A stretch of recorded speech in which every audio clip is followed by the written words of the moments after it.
proses berdirinya dinasti Abbasiyah. Pada masa berdirinya Khalifah Bani Umayyah, kelompok Syiah telah memberontak karena merasa hak mereka terhadap kekuasaan dirampok oleh Muawiyah yang merupakan pendiri Bani Umayyah dan keturunannya. Begitu pula dengan kelompok Khawarij yang juga merasa bahwa hak politik tidak dapat dimonopoli oleh keturunan tertentu, tetapi hak setiap muslim. Masalah itu terus memburuk hingga pertengahan abad ke-8, banyak umat yang tidak lagi mendukung Bani Umayyah yang dinilai korup, sekuler, dan memihak kepada sebagian kelompok. Kelompok lain yang sangat membenci kekuasaan dinasti Umayyah adalah kaum Mawali, yaitu orang-orang muslim non-Arab. Mereka yang kebanyakan dari Persia ini merasa tidak diperlakukan setara dengan orang asli bangsa Arab karena mereka diberi beban pajak yang lebih tinggi. Keadaan pun semakin memburuk karena adanya perang saudara antar sesama Bani Umayyah yang telah dicap oleh masyarakat bermoral buruk. Permasalahan yang menimpa pemerintahan Bani Umayyah memicu lahirnya gerakan Abbasiyah. Gerakan Abbasiyah sendiri diambil dari nama paman Nabi Muhammad SAW, yaitu Al-Abbas. Gerakan ini berusaha menggulingkan kekhalifahan Bani Umayyah karena mereka mengklaim Daulah Abbasiyah sebagai penerus sejati Nabi Muhammad SAW. Berdasarkan garis keturunan mereka yang lebih dekat dalam revolusinya, Daulah Abbasiyah cuma berbekal janji akan mendirikan sistem yang lebih ideal bagi umat Islam daripada dinasti Umayyah yang dinilai sebagai penindas dan tidak memiliki legitimasi keagamaan. Gerakan yang dilakukan Bani Abbasiyah pun didukung oleh sebagian besar orang Arab yang dirugikan oleh Bani Umayyah, dengan tambahan Paksi Yaman, Mawali, Khawarij, dan Syiah.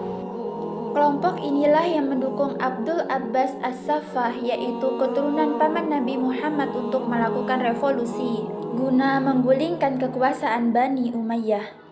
Selain Abdul Abbas As-Saffah, salah satu tokoh yang berperan dalam proses berdirinya Daulah Abbasiyah adalah Abu Muslim Al-Khurasani. Abdul Abbas As-Saffah merekrut Abu Muslim Al-Khurasani sebagai agen propaganda sekaligus panglima perang. Peran Abu Muslim Al-Khurasani begitu sentral ketika menjadi agen propaganda gerakan Abbasiyah pada tahun 746 Masehi. Ia mampu menarik simpati rakyat Khurasan untuk menggalang kekuatan politik dan mendeklarasikan oposisi Abbasiyah. Setahun kemudian, yakni pada tahun 747 Masehi, Abu Muslim Al-Khurasani memimpin pemberontakan pada kekuasaan Bani Umayyah di Merv yang sekarang masuk wilayah Turkmenistan. Pertempuran ini berlangsung hingga mampu menguasai Herat. Peperangan revolusi Abbasiyah memuncak pada tahun 750 Masehi ketika terjadi pertempuran Zab yang menandai runtuhnya Bani Umayyah. Khalifah Bani Umayyah terakhir, yaitu Marwah bin Muhammad atau Marwah II, berhasil ditangkap dan terbunuh di Mesir. Dan kemudian Abdul Abbas As-Saffah resmi memimpin Bani Abbasiyah sebagai khalifah pertamanya. Periodisasi dinasti Abbasiyah. Selama masa pemerintahannya, Khalifah Abbasiyah menerapkan pola pemerintahan yang berbeda-beda sesuai perubahan politik, sosial, dan budaya. Kekuasaan dinasti ini berlangsung selama 5 abad, yakni dari tahun 750 Masehi hingga 1258 Masehi, dengan wilayah kekuasaan mencakup Turki, Irak, Maroko, India, Suriah, Mesir, hingga Persia, yang pusat pemerintahannya berada di Baghdad. Para ahli membagi pemerintahan Abbasiyah menjadi 5 periode. Periode pertama pada tahun 750 Masehi hingga 847 Masehi disebut periode pengaruh Persia pertama. Periode kedua pada tahun 847 Masehi hingga 945 Masehi disebut periode pengaruh Turki pertama. Periode ketiga pada tahun 945 Masehi hingga 1055 Masehi disebut masa pengaruh Persia kedua. Periode keempat pada 1055 Masehi hingga 1190 4 Masehi, disebut dengan masa pengaruh Turki kedua. Periode kelima pada 1194 Masehi hingga 1258 Masehi. Masa khalifah bebas dari pengaruh dinasti lain, tetapi kekuasaannya hanya efektif di sekitar Baghdad dan diakhiri oleh invasi dari bangsa Mongol. Masa kejayaan Islam.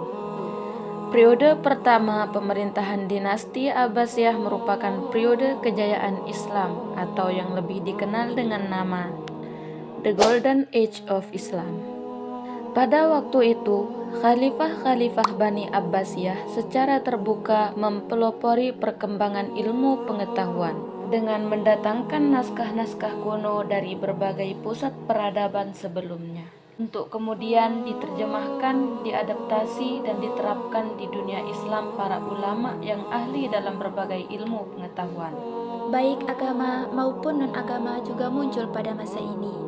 Perkembangan pesat peradaban juga didukung oleh kemajuan ekonomi imperium yang menjadi penghubung dunia timur dan barat. Stabilitas politik yang relatif baik, terutama pada masa Abbasiyah awal, juga menjadi pemicu kemajuannya peradaban Islam.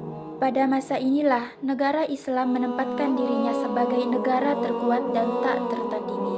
Pada masa dinasti Abbasiyah, pilihan perkembangan ilmu pengetahuan terjadi saat kepemimpinan Khalifah Harun al-Rashid, yaitu Khalifah kelima dari dinasti Abbasiyah. Saat itu, ia membangun sebuah perpustakaan untuk menyimpan kitab-kitab dan manuskrip yang telah diterjemahkan. Dan selanjutnya, perpustakaan tersebut diberi nama Baitul Hikmah.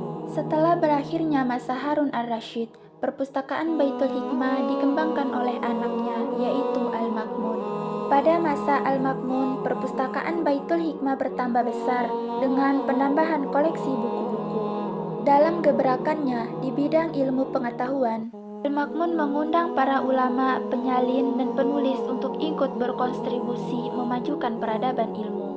Bahkan, ia melakukan misi ilmiah sampai ke Romawi, sehingga hal tersebut berpengaruh besar terhadap kemajuan Baitul Hikmah.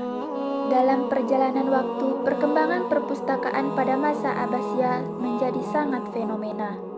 Fungsi perpustakaan tidak hanya sebagai gudang penyimpanan buku, tetapi lebih daripada itu. Perpustakaan merupakan pusat belajar, pusat penelitian, dan pusat kegiatan ilmiah.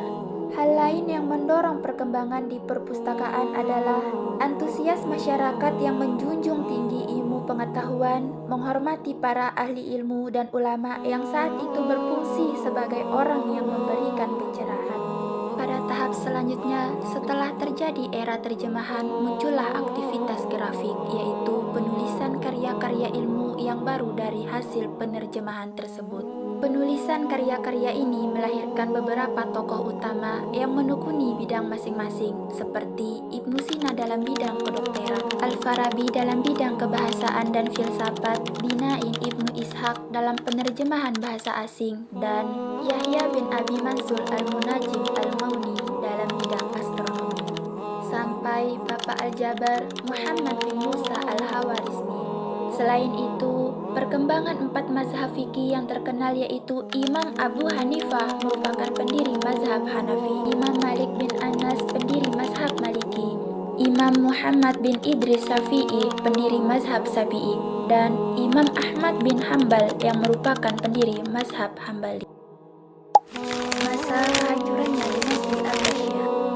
Peradaban emas ini harus berakhir tragis pada masa Khalifah Al-Mutasim, penguasa terakhir dinasti Abbasiyah di Baghdad, yang pada waktu itu benar-benar tidak berdaya dan tidak mampu membendung pas tentara Mongol di bawah pimpinan Hulagukan.